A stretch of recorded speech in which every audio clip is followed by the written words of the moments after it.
વધુ સમાચારમાં વાત કરીએ તો સાવરકુંડલાના ગાદકડાના જૂના રસ્તેથી પકડાયો છે વિદેશી દારૂ। અવારનવાર વિદેશી દારૂનો જથ્થો મળી આવતો હશે ત્યારે વિદેશી દારૂ છુપાવવાનો નવતર કિમિયાનો પ્રયાસ કરવામાં આવ્યો છે। તો પોલીસે તેનો પર્દાફાશ કર્યો છે। તો રેતીના ઢગલામાં છુપાવેલ 40 પેટી વિદેશી દારૂ પોલીસે પકડી પાડ્યો। બુટલેગર દ્વારા રેતીના ઢગલામાં છુપાવવામાં આવ્યો હતો વિદેશી દારૂ। તો વિદેશી 40 પેટી દારૂ મળી આવ્યો છે।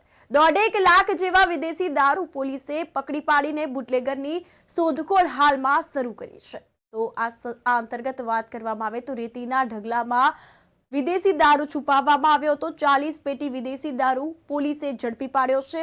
પોલીસે બુટલેગરની શોધખોળ હાથ ધરી છે। આ અંગે તપાસનો ધમધમાટ હાલમાં ચાલુ છે। આ અંતર્ગત હવે પોલીસ તપાસમાં બહાર આવશે કે આ દારૂ ક્યાંથી આવ્યો અને બુટલેગરની તપાસ જે છે તે શરૂ કરવામાં આવશે।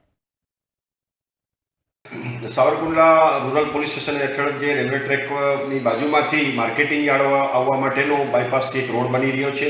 એ રોડના કોન્ટ્રાક્ટર દ્વારા આજથી 20-25 દિવસ પહેલાં રેતીનો સ્ટોક કરેલો હતો અને રોડનું કામ ત્યાં પહોંચે ત્યારે રેતીનો યુઝ કરવાનો હતો। તો જેવું રોડનું કામ ત્યાં પહોંચ્યું એ દરમિયાન રોડ કોન્ટ્રાક્ટરના માણસો એ રેતી લેવા માટે ગયેલા તો એમને બોક્સ દારૂનું ઇંગ્લિશ દારૂ દેખાયેલું, જેથી પોલીસને જાણ કરી અને અમારા બાતમીદારોથી માહિતી પણ મળેલી।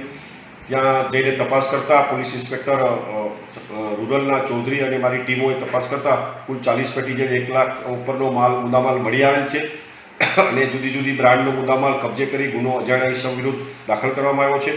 અને પોલીસ અધિક્ષક શ્રી હિમકરસિંહ સાહેબના સુપરવિઝન નીચે ટેકનિકલ એનાલિસિસ કરીને અને સીસીટીવી ફૂટેજ મેળવવાની અને આવા ભૂતકાળમાં આવા ગુનાઓમાં પકડાયેલા વ્યક્તિઓ કોણ કોણ છે અને કોનું આ મટીરિયલ અહીંયા મૂકી ગયેલ છે તે વિશેની ઘનિષ્ઠ તપાસ ચાલુ છે।